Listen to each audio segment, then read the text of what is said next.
बिस्मिल्लाहिर्रहमानिर्रहीम और अस्सलाम वालेकुम। 15 नवंबर और पाकिस्तान में जुमे की सुबह। आज अभी तक की अहम खबरें और मेरा तज्जिया। सबसे पहली खबर, बल्कि बहुत बड़ी खुशखबरी, समंदर पार पाकिस्तानियों ने मैदान मार लिया। आपको जीत मुबारक हो। मेरी तरफ से, मेरी टीम की तरफ से आपको बहुत बहुत मुबारकबाद और तहसीन। किस बात की? आपने वो किया है जो पाकिस्तान की तारीख में पहले नहीं हुआ। और ये कोई और नहीं कह रहा, ये चौधरी निज़ामुद्दीन के अपने ख़ास लोग लंदन में बाजमात होकर अपनी हार, अपनी शिकस्त और आपकी फतेह का ऐलान कर रहे हैं। वो चौधरी निज़ामुद्दीन जिन्होंने अपने पूरे लाओ लश्कर के साथ पाकिस्तान की पूरी सोसाइटी, पाकिस्तान की कौम के हर शोबे पर मुकम्मल तौर पर गलबा पा लिया है।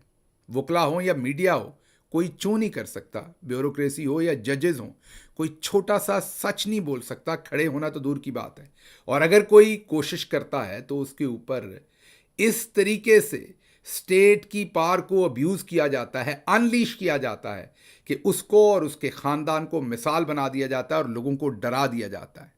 इन हालात में समंदर पार पाकिस्तानियों ने पूरी वफादारी, पूरी दिलेरी और पूरे हुब्बुल वतनी के जज्बे के साथ इस बात का बेड़ा उठाया कि वो लड़ेंगे इस निज़ाम के ख़िलाफ़, वो खड़े होंगे। और पूरी दुनिया के हर शहर में समंदर पार पाकिस्तानियों ने अपनी औकात से बढ़ के मुजाहरे किए, अपनी औकात से बढ़ के ज़ोर मारा, और हज़ारों, कभी हज़ारों की तादाद में, कभी सैकड़ों की और कभी कभी दर्जनों की तादाद में भी निकल के उन्होंने इमरान खान के हक़ में, पाकिस्तान के हक़ में आवाज़ उठाई। जब सैन फ्रांसिस्को से लेके लंदन और बार्सिलोना और पेरिस और ओस्लो नॉर्वे से डेनमार्क और पूरी दुनिया के अंदर जब लोग निकलते थे तो उनसे ये सवाल पूछा जाता था कि अगर आपने एहतजाज करना है तो पाकिस्तान में करें, यहाँ एहतजाज का क्या फ़ायदा है। कई दफ़ा बहुत सारे ऐसे समंदर पार पाकिस्तानी जो इस कॉज के साथ पूरे दिलो जान से जुड़े हुए हैं, वो भी अपने आप से ये सवाल पूछते थे कि ये जो हमने मुजाहरा किया है, 5 घंटे 10 घंटे गाड़ी चलाकर आए हैं। मुझे अभी भी याद है, शाहिद साहब जो है वो वेलेंशिया से गाड़ी चला के आप पहुंचे बार्सिलोना, और साथ इतने सारे लोग लेके आए। वो अपने आप से कभी कभी सवाल पूछते हैं, ऐसे तमाम दोस्त, कि क्या ये जो हम एहतजाज कर रहे हैं इसका कोई फ़ायदा हो रहा है। जब अमरीकी कांग्रेस के अंदर करारदाद पास कराने के लिए दर्जनों जो अमेरिका में रहने वाले पाकिस्तानी डॉक्टर्स हैं, उन्होंने एड़ी चोटी का जोर लगाया और अपने क्लिनिक्स बंद करके, अपने हॉस्पिटल्स में से छुट्टी लेके वो वॉशिंगटन डीसी पहुंचे, लॉबिंग की, और आखिरकार 367 कांग्रेस मेंबर्स ने हक में वोट दिया। वो जो तमाम लोग ओवरनाइट फ्लाइट्स लेके आए, मैं नाम नहीं लूँगा, उनमें से कई बेचारे अताब का शिकार ना हो जाएं। ऐसे दोस्त हैं कैलिफोर्निया से 6-6 घंटे की फ़्लाइट लेके वॉशिंगटन डीसी सारा दिन हॉस्पिटल में काम किया, सारी रात की फ़्लाइट ली, सुबह 7-8 बजे वॉशिंगटन पहुंचे, सारा दिन काम किया, फिर शाम की फ़्लाइट ली और वापस, और अगले दिन अपने हॉस्पिटल में जाके काम किया। जो 6 घंटे फ़्लाइट में को 6 घंटे की फ़्लाइट में 3-4 घंटे आंख लगी आते हुए और जाते हुए, ये तमाम मुशक्क़त करते हुए वो अपने आप से सवाल पूछते थे, इसका कोई फ़ायदा होगा?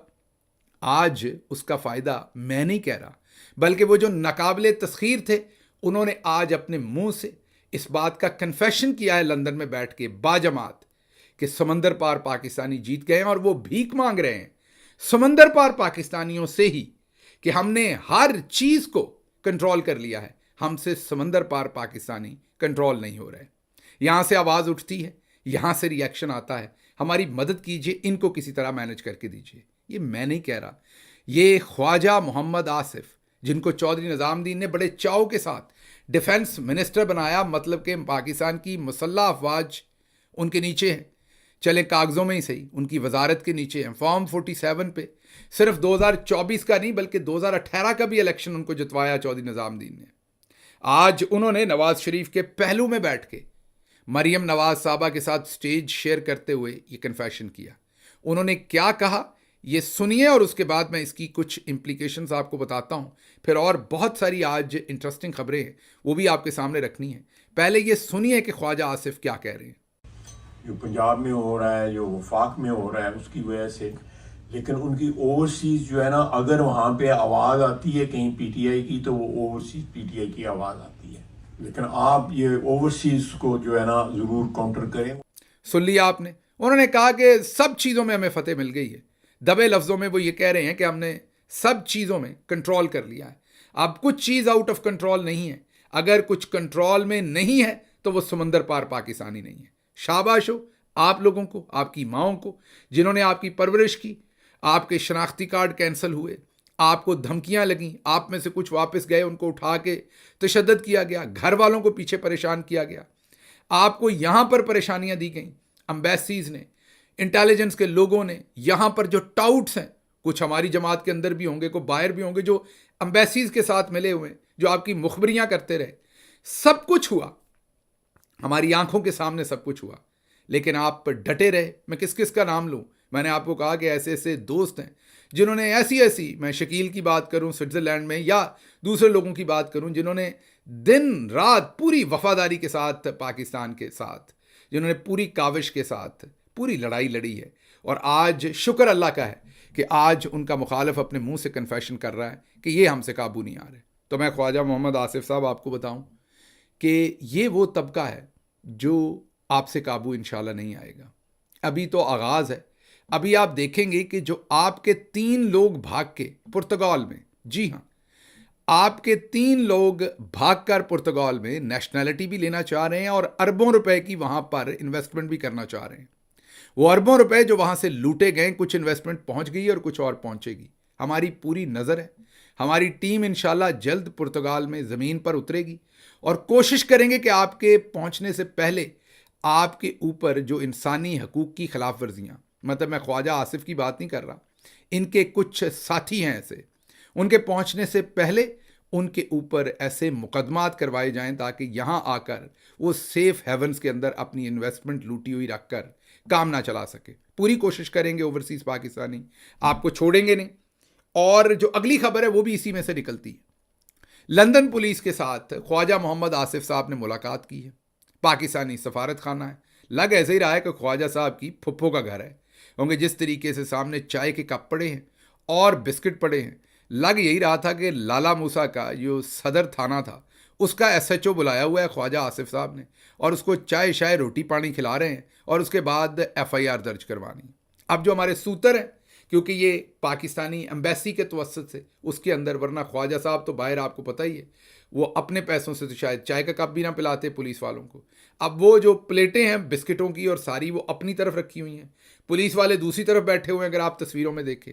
और नज़र आ रहा है कि चाय के कप तो खाली हैं, लेकिन किसी ने प्लेट में से बिस्किट नहीं उठाया, मतलब कि वो पुलिस वाले इंटरेस्टेड नहीं है ये सारा कुछ करने में। और पंजाब पुलिस तो है नहीं, जाहिर है लंदन पुलिस है। चाय उन्होंने पी, उनके सामने रखी होगी तो, और वो अपनी रिपोर्टा रिपार्टी कर रहे हैं। अब जो सूतर है हमारे एम्बेसी के अंदर, कुछ हमारे, हम भी हुकूमत में रहे, कुछ लोग हमें भी अंदर की बात बता देते हैं। उन्होंने ये बताया कि ख्वाजा आसिफ ने और एम्बेसी ने, ये मैं मुबैना तौर पे रिपोर्टेडली कहूँगा, इसकी अगर कुछ गलत हो तो एम्बेसी जो है वो करेक्शन कर दे, हम उनका वर्जन भी चलाएंगे। जो हमें इत्तला मिली है रिपोर्टेडली, या सुनी सुनाई जो बात वहाँ से हमारे पास आई है, वो गॉसिप ये है कि ख्वाजा मोहम्मद आसिफ साहब ने उनको कहा कि मुझे कत्ल की धमकी दी गई, उसके ऊपर एफआईआर दर्ज करें, मुकदमा दर्ज करें। उन्होंने जब पूरी वीडियो शीडियो देखी तो उन्होंने कहा कि इस पर मुकदमा तो दर्ज नहीं होता, उस बंदे ने तो आपको कहा कि लंदन में चाकू से हमला ना कोई कर दे, तो ये तो उसने आपको चेतावनी दी, आपको समझाया है कि यहाँ हो जाता है हमला। इतनी कंट्रोवर्सी पाकिस्तान के अंदर हुई हुई है, आप लोग इतने कंट्रोवर्शियल हैं, तो यहाँ कोई आप पे हमला ही ना कर दे। तो उसने ये तो नहीं कहा कि मैं हमला कर दूंगा या मैं चाकू मार दूंगा तो इस पर तो मुकदमा नहीं बनता। उस पर ख्वाजा साहब फ्रस्ट्रेटेड होकर कहे कि उसने माँ बहन की गंदी गालियाँ भी दी हैं। तो उन्होंने कहा जी यहाँ के कानून के मुताबिक गालियाँ जो हैं उस पर पर्चा नहीं हो सकता। तो फिर ख्वाजा साहब के गले में जो थूक था उसके साथ ही उन्होंने वो गालियाँ और वो जो पशेमानी थी उसको वापस निगल लिया। मेरा ख्याल है कप में आखिरी जो चाय का घूंट बचा था वो पिया और साथ ठंडी बेशर्मी भी पी, और फिर वहाँ से पुलिस चलती हुई। यही अभी तक का जो हमें पता चला है, बाकी तो पुलिस तय करेगी। जब वो ऑफिशियल स्टेटमेंट देंगे तो पुलिस का बयानिया तो तभी बताएंगे। जो एम्बेसी के सूतर हमें बता रहे हैं, ज़राए बता रहे हैं, वो यही बता रहे हैं कि इस मामले में बेल मंडे नहीं चढ़ी बल्कि मज़ीद अपनी जगहसाई की है। अब इससे ओवरसीज़ पाकिस्तानियों को और मवाद मिलेगा, और जहाँ ये नज़र आएंगे, मैं बार बार आपको कहता हूँ कि 3 वजूहात से कोई भी रुकता है काम करने को। अल्लाह का डर, जो लॉ ऑफ द लैंड होता है, कानून होता है, उसका डर इनको वो दोनों नहीं है। तो तीसरा है इनकी सोशल एम्बैरसमेंट।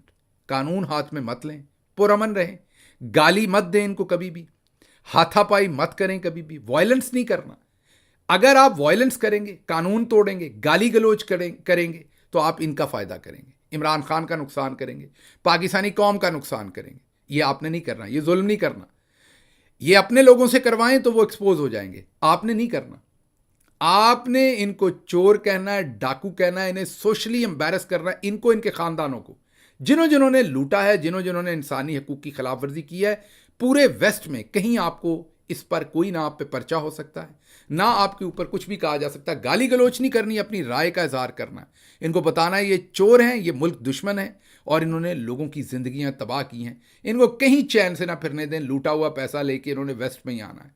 ये सोशल एम्बैरसमेंट उनकी भी करें जो इनके खाने करते हैं, जो एयरपोर्टों पर जाके इनको फूलों के हार पहनाते हैं, बेशर्म लोग, इनके साथ तस्वीरें खिंचवाते हैं। ऐसे तमाम बेशर्म आपके जानने वाले भी हों, उनका भी हुक्का पानी बंद करें, उनको भी सोशल एम्बैरसमेंट कॉज करें। यही एक तरीका है, यही एक हथियार है आपका। पुरअमन, कानून के अंदर रहते हुए, नो वायलेंस, लेकिन अपनी पूरी आवाज उठाएं। इनके लिए, इनके खानदानों के लिए सोशल एम्बैरसमेंट क्रिएट करें, इनके खिलाफ मुहिम चलाएं, इनके खिलाफ खत लिखें, तमाम जमहूरी हकूक जो हैं वो इस्तेमाल करें। और जो लंदन में हुआ, उस शख्स ने कहा यहाँ पर चाकू लोग मार देते, मेरा मशवरा है कि उसको ये बात भी नहीं कहनी चाहिए थी। हाँ, उसको ये कहना चाहिए था कि ये बेशर्म आदमी वहाँ ख़वातीन को गालियाँ देता है और यहाँ मुंह छुपा कर खड़ा है।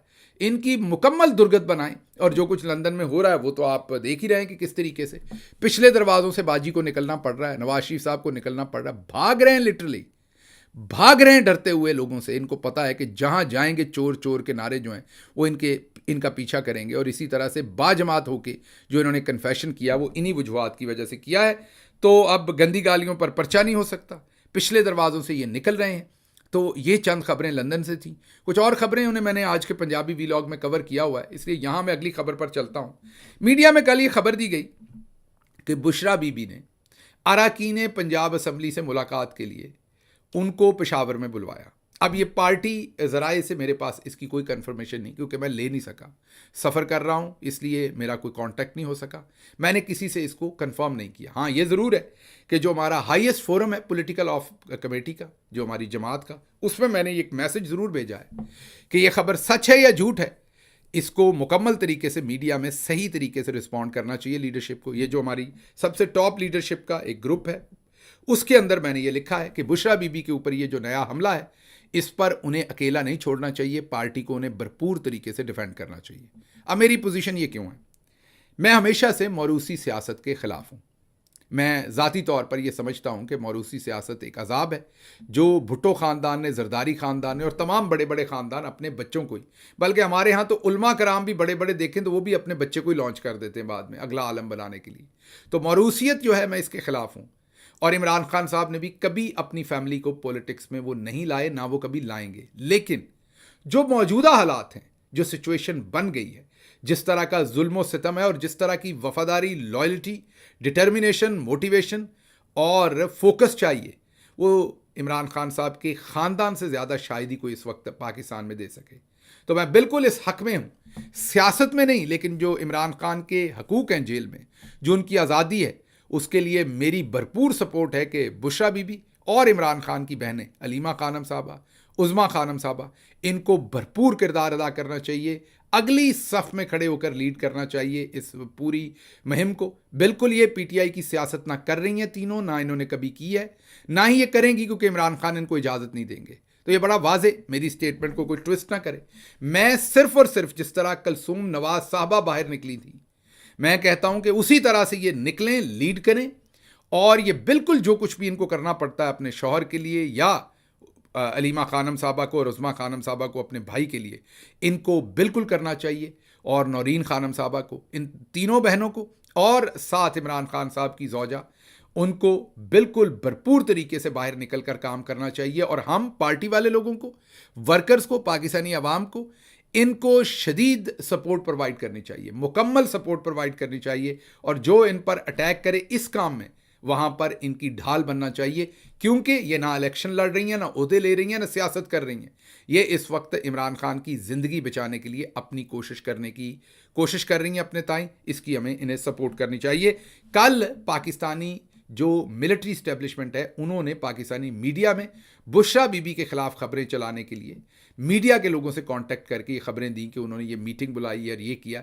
तो बुशरा बीबी के ख़िलाफ़ मिलिट्री इस्टेब्लिशमेंट ने एक महाज गर्म कर रखा है, इसलिए उन्हें डेफिनेटली दफ़ा की ज़रूरत है। हम यहाँ से आवाज़ उठाते रहेंगे, आप भी हमारी हम आवाज़ बनिए।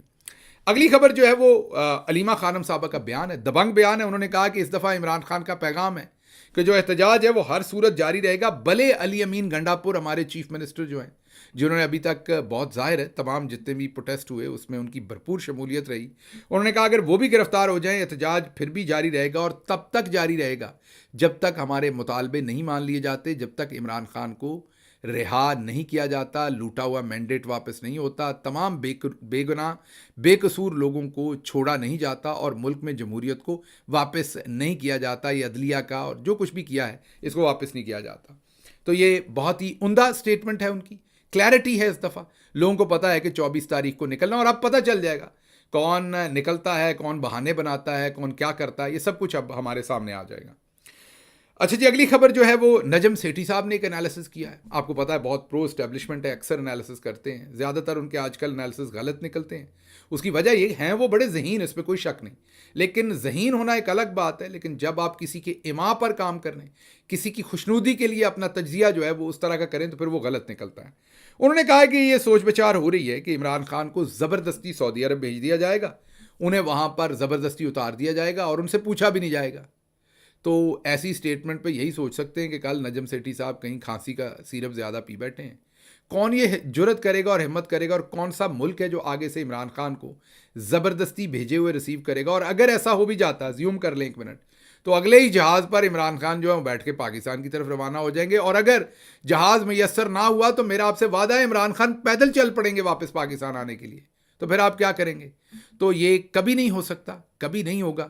नजम सेठी साहब के साथ वही हुआ है जो मज़हर अब्बास साहब के साथ, हालांकि वो बड़े अच्छे जर्नलिस्ट हैं, चंद दिन पहले उनके साथ करवाया गया था, और लग रहा है कि इनको भी इस दफ़ा किसी ने ऐसे ही करने की कोशिश की है।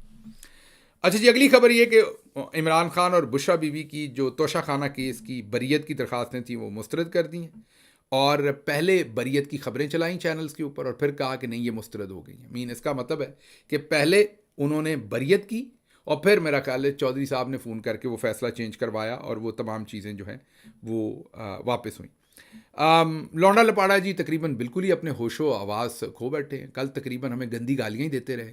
मैं I can understand, you use to get lot of viewership, वो आपकी जाती रही और शायद उसमें से बहुत सारी हमारे वीलॉग को मिली है। आपकी फ्रस्ट्रेशन जायज़ है, आई कुड अंडरस्टैंड दैट। मेहनत करें, हसद ना करें, और आपकी गाली गलोच के जवाब हम गाली गलोच से नहीं देंगे, क्योंकि हम तो कभी नहीं कहते कि किसी का बाप भी हमें नहीं मना कर सकता कौन सी खबर चलानी है कौन सी नहीं। आप कहते हैं और फिर आप मरियम बीबी के पाँव में दुम भी हिलाते हैं। तो आप मेरे भाई, आप मेरे दोस्त, जिस तरह की मर्ज़ी जनाटेदार और पता नहीं कौन कौन सी रंगबाजी करें, हमने आपके साथ आपकी टपोरी ज़बान में आपको जवाब नहीं देना। हाँ, ये ज़रूर है, आपके हर झूठ को 21 तोपों की सलामी देंगे और आपके हर झूठ को हम वक्त एक्सपोज करेंगे, क्योंकि झूठ की उम्र बहुत छोटी होती है। आपने काफ़ी देर लोगों को बेवकूफ़ बनाया, अब लोगों को समझ आ गई आप क्या कर रहे हैं, तो आप बिल्कुल बावले हो गए और आपे से बाहर हो गए। उसकी समझ आती है। आपके नंबर्स जब मैं देखता हूँ, जितनी आपकी साख गिरी है, जितनी आपकी व्यूअरशिप गिरी है, जितनी आपकी तबाही निकली है, I could understand your frustration, it's very understandable. So मैं यही मशवरा दूंगा कि सच बोलना शुरू करें। मेरा आपसे वादा है, आप सच बोलें, ज़मीर को सही जगह पर रखें, ये व्यूअरशिप जो है वो 1, 1.5, 2 महीने में वापस आ जाएगी। सच बोलना शुरू करें। ये जो तमाम मकारी है कि एक दिन इधर खेलना, एक दिन इधर खेलना और अंदर से जहर के टीके लगाने हैं लोगों की सोच बदलने के लिए, मरियम नवाज़ के पपट बन के आपने खबरें करनी हैं, ये छोड़ दें। अगर आप ये छोड़ देंगे, आप लोगों को सच बताना शुरू करेंगे, तो सच का वो रिश्ता है, जब वो जुड़ता है तो वो इतनी जल्दी से टूटता नहीं। और भी खबरें हैं, उन्हें करेंगे हम आज के जो हमारा पंजाबी वीलॉग है उसमें। फ़िलहाल यहाँ से मुझे इजाज़त दीजिए। अल्लाह आपका हामी और नासिर हो। पाकिस्तान जिंदाबाद।